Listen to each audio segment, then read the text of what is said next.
Bonnie Erbe. Welcome to the Contrary, a discussion of news and social trends from diverse perspectives. This week, advancing equity and equality at home and abroad. That's the role of the White House Gender Policy Council. Joining me now are women thought leaders, Jennifer Klein and Julissa Reynoso, who co-chair the council. So welcome, ladies. And starting with you, Jennifer, what is each of your roles on the council? So nice to be here with you. Thanks for having us. My name is Jen Klein, as you heard, and I am the co-chair with Julissa, as well as the executive director. I sort of run the day-to-day operations of the council because, as you'll hear in a minute, Julissa has at least one other full-time job. I'm co-chair with Jen. It's really great to be here. I am co-chair of the Gender Policy Council, and I am the chief of staff to Dr. Jill Biden, the First Lady. You all have, when you read through the directives that President Biden sent out when he issued and announced the formation of the Gender Council, you two have about 20 or 30 jobs each, I would imagine, full-time jobs, that is, and you have at your disposal just about all the members of the Biden cabinet to help you achieve what you want to achieve. What is the main goal of the council, and is it achievable in 4 years? The main goal of the council is really the mandate, which is to ensure that gender equity and gender equality are prioritized throughout the work of this administration in both domestic and global policy. And as you said, that's a big job. What has been, communicated and really lived through this council is that sense of priority. I mean, the fact that the president on International Women's Day created this council with such a big mandate, I think is testament to the priority that not only he and the vice president, but really everyone in the administration places on gender equity and gender equality. The reason that having a council is so important is because that requires both a laser focus on this set of issues, but also to be sure that they are integrated throughout the range of really every issue that is facing this administration and our country today, which is why, as you point out, really we have virtually every cabinet secretary and agency head as part of the council, and why Julissa and I on a daily basis work really closely with our counterparts in all of the White House offices, including the other policy councils, the Domestic Policy Council, the National Economic Council, the Climate Council, and the National Security Council. The purpose of the council, as you know, is newly created, is to really have a whole of government approach to promoting equity and equality. And to do that, we have to touch every agency, big and small, every federal agency, big and small, and the way it deliberates, the way it administers, the way it develops policy and implements programs and policies. So the White House has this tremendous convening power to do that, and that's why we're housed at the White House, and why we have a formal council established by this executive order that reports directly to the president. And so it gives us tremendous access to all the different agencies and leadership of those agencies to ensure that it is equity and equality are integrated into their day-to-day practice. It is not something that will take lightly. It will take time, and it's a process that is quite extensive and requires a whole lot of coordination and administering, because as you can imagine, some agencies are more developed than others, but we have received tremendous commitment from all the federal agencies involved, and we're very excited by the opportunity. Now, President Obama had a similar council. Of course, President Trump abolished it. But how is your mandate different, if at all, from President Obama's council. It really builds off the White House Council on Women and Girls that was created during the Obama administration. And I would say other iterations that came before it. I, for one, worked in the First Lady's office in the Clinton administration for then First Lady Hillary Rodham Clinton. And our office, in addition to White House initiative on women and girls, fulfilled much of the same purpose. So I would say that there are precedents that we are building off of and that came before us. I will also say that, as you point out, this one is fundamentally different in a couple of different ways. The first is that it is a standalone council, policy council on par with the National Economic Council, the Domestic Policy Council, the National Security Council, as I said. Second of all, that it is not an engagement council. In the Obama administration, the White House Council on Women and Girls was nestled within the Office of Public Engagement. And while Julissa and I take really seriously our engagement with external stakeholders, and that's everything from advocacy organizations, civil society, to other governments, to multilateral organizations, to tribal and state governments as well. We are at base a policy council with very clear policy goals. And I guess the other thing, which I noted before, but really does differentiate this council, is that we are focused both globally and domestically. And we, of course, this show's been on the air for 30 years, and we covered Senator and then Secretary Clinton and then candidate Clinton very closely. I remember she did a trip which our executive producer, Carrie Stein, went down to South America with her on. And she was then Secretary of State, and she was talking about how her Department of State was looking at every international treaty that we signed and making sure that it was gender, it achieved gender parity. Secretary Clinton was is extraordinary in many ways. And when she was Secretary of State, I worked for her. And that office that she helped build and blossom is still there and formally pursuing in a very strategic and holistic way that our foreign policy integrates equity, gender equity and equality in its policy development and implementation, right? And also through the assistance part as well. Obviously, during the prior administration, that office suffered, but it's still there and present. And we work very closely with that office to ensure that Secretary Clinton's vision is very much alive. Give me a for instance, if you wouldn't mind, Julissa. You say that you're following then Secretary Clinton's lead on trade agreements. What if some developing country, and let's face it, developing countries are less forward-looking on women's issues than most developed nations, because women have so much less power in those poverty-stricken countries.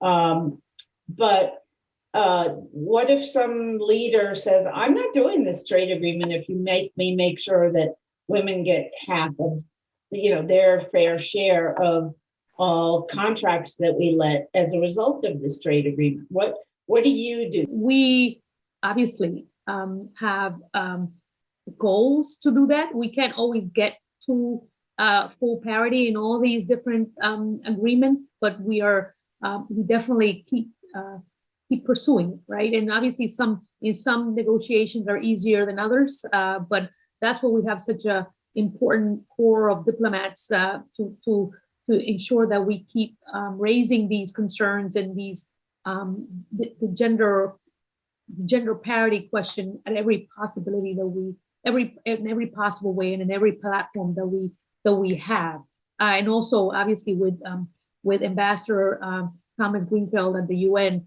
who's also been incredibly clear and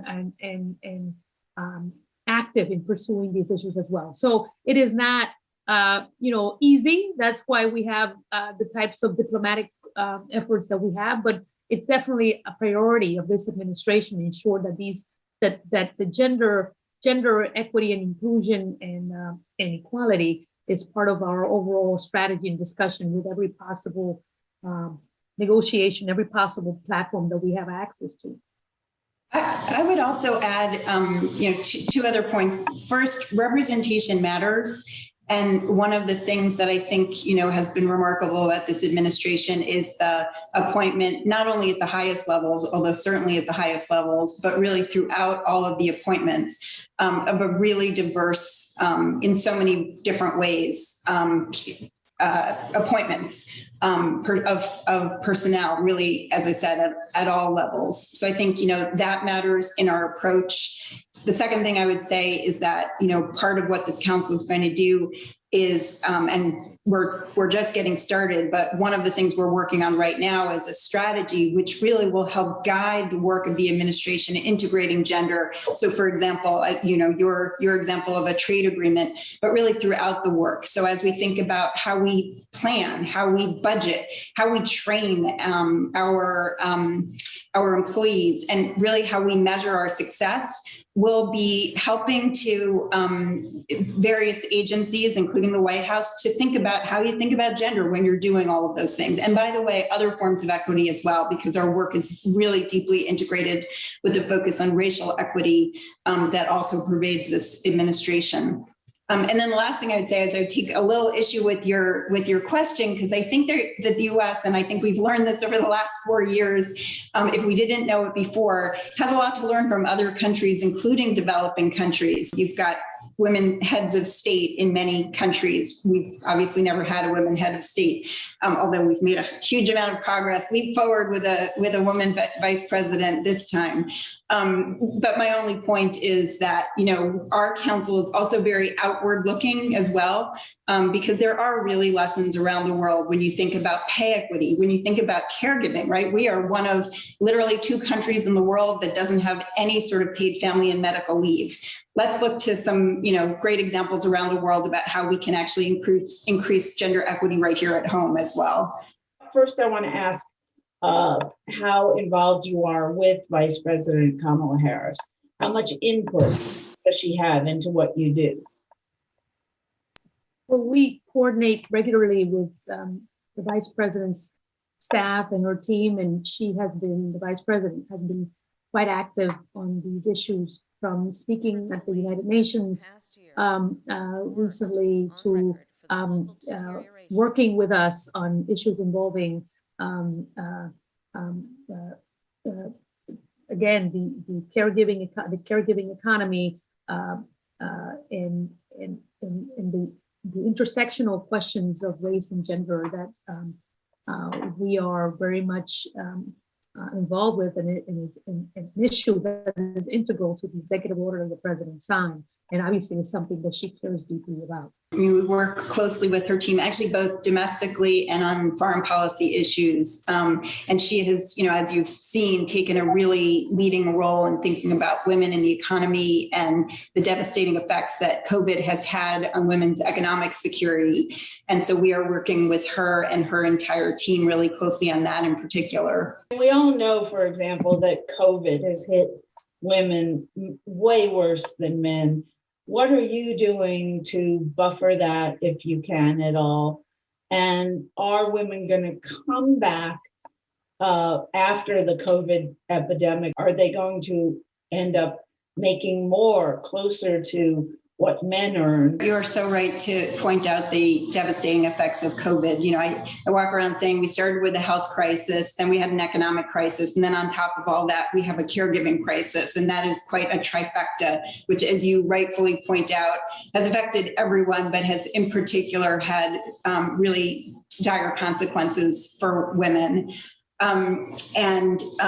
So what has the administration done, starting with the American Rescue Plan, right? So that was an effort to get immediate relief to families in the form of, obviously, shots in arms, kids back in school, direct payments to families who are suffering economically, And all of that is in place and really working, and I think delivering immediate results. And we're seeing the results begin to take effect.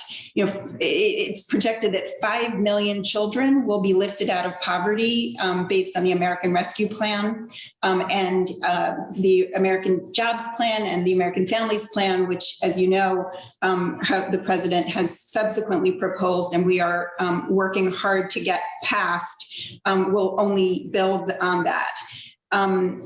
You know, again, you pointed this out, but there are 3.7 million fewer women working now than there were in February 2020, which erodes more than 30 years of women's labor force participation, and also resulted in a loss of about $64 billion in wages and economic activity per year. So these are real consequences for individuals. These are also real consequences for our economy. And then on top of the women who have actually left the labor force, even more have reduced their hours. And that's because they're managing really precarious job conditions, and they're also managing child and other caregiving responsibilities. So, you know, again, we see the real impact on people, but as I said, also on our economy. And what we've also seen is really the unmasking of the fragility of our caregiving system in this country. So that's why the jobs plan and the families plan really build on that. You know, just starting with the jobs plan, it's obviously designed to modernize schools and childcare facilities. It's the largest investment in childcare since World War II. It's also designed to rebuild the infrastructure of this country, and that's, as we've been talking about, everything from bridges and airports to human infrastructure. So that's why it includes a large investment in home and community-based care so that people can access the care that they need, high quality care for their families, and also that we can support those jobs, because those are jobs that women, particularly women of color, have that have historically been jobs that were lost, but also jobs that just don't give the adequate wages and the dignity that people need and want in their jobs. And then I can go on and talk more about the families plan, which is, please, you know, please do. And also, if you could add in there, President Biden has already sort of made, you know, responded to the possibility that the Senate, not so much the House, but the Senate probably won't pass his entire budget as he put it forward. What are you going to do to try to make sure that the parts affecting women and communities of color are at least taken off into packages that the Senate will approve, you know, parts of it that the Senate will approve? Well, Julissa can jump in too, but as I said, I mean, these are tremendously popular. The reason they're tremendously popular with both Republicans and Democrats, by the way, I would say these are incredibly bipartisan proposals, whether that's investments in childcare, whether that's investments in the child tax credit, whether that's investments in paid family and medical leave. You know, Americans across the country, whether they're Republicans, Democrats, Independents, they see the need for this. They have long actually seen the need for these policies, but they see it even more after COVID. And so as a result, they are incredibly needed, wanted, and seen as vital to economic recovery, both for individual families, but also more generally. And let me just add that part of the American Families Plan, or a significant piece of it, is the expansion of what is conceived as a universal education. And, you know, from the pre-K early years to universal community college, and the access to community college by you know, adults or young adults or people who want to retool themselves so they can be more competitive in their in the job market. Those things are incredibly popular. This idea that we need more education, and we need to expand access to education to all people, especially you know, accessible, universal, free university and early childhood education. the fact is that we haven't reconsidered what is necessary for us to be a competitive, educated population for decades, close to 100 years, and we cannot keep our competitiveness, and we do not reconceive of what we need to be really an educated population. And this is, I think, a fundamental, issue for our future as a country and as a nation. And that is a significant piece of the American Families Plan. And I think people need to process it, understand it, that while the rest of the world is moving ahead with training their workers and their young people and giving them access and allowing young children to start learning earlier, we're behind. One quick question. I don't know if it's possible to tease these data out because of COVID and the fact that COVID struck in the last year of the Trump administration, but did President Trump do any damage to women's rights, to women's economic rights in this country? Let's just start with the pandemic. I think if we had had a competent government in charge, we would have seen a lot less damage caused by the pandemic alone. If you think about just the amount that was ignored, the incompetence in getting vaccines out, really from beginning to end. So I would just stop there, because I would say that has had devastating consequences for women, regardless of the rest of the Trump administration's policies. But I think really from beginning to end, there was so much done that had devastating consequences for women and for families, and for our economy globally. The Trump administration withdrew funding for family planning, for education around the globe. And just to go back for 1 second to pay equity, which you raised, to the pay gap, I think you raised a really good question, which is, these are fundamentally the jobs plan, the family plan. These are major investments, sort of once in a lifetime investments. But what else are we doing? And I would say that, the other thing that we are really focused on, and they are related, is closing that pay gap that you raised. When you think about the pay gap, there are really three parts of it.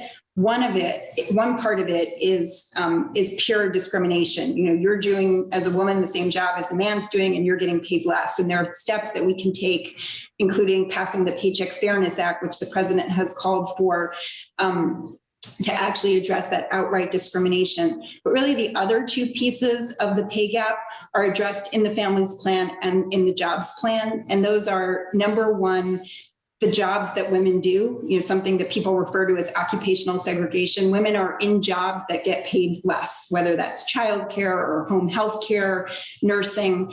And so part of what we're doing is making investment not only in those jobs, but also giving women access to job opportunities that they've historically been excluded from. And again, everything that I said when I said women, really more and more true of women of color. So ensuring that women of color have access to STEM jobs as we build this, 21st century green job economy, all sorts of jobs. The vice president said recently, hard hats are unisex. As we think about infrastructure, we need to think about the gender part of that as well.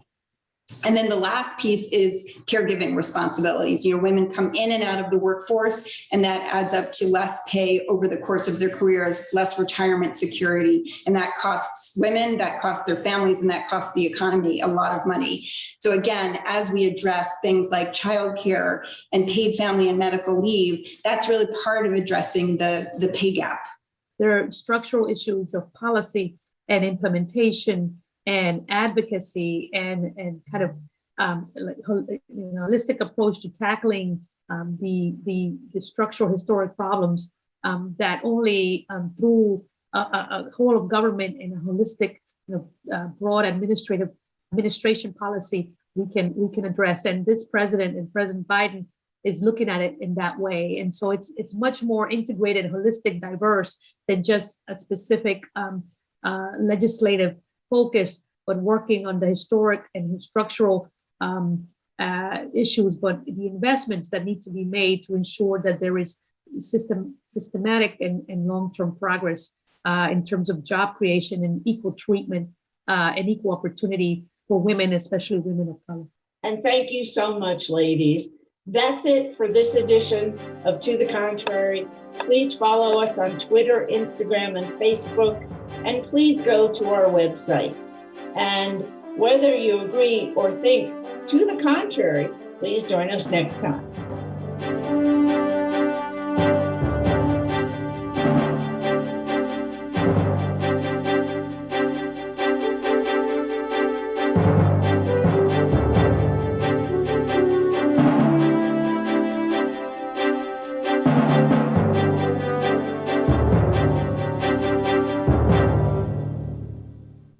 Funding for To the Contrary provided by the E. Rhodes and Leona B. Carpenter Foundation, the Colcom Foundation, and the Charles A. Frueauff Foundation.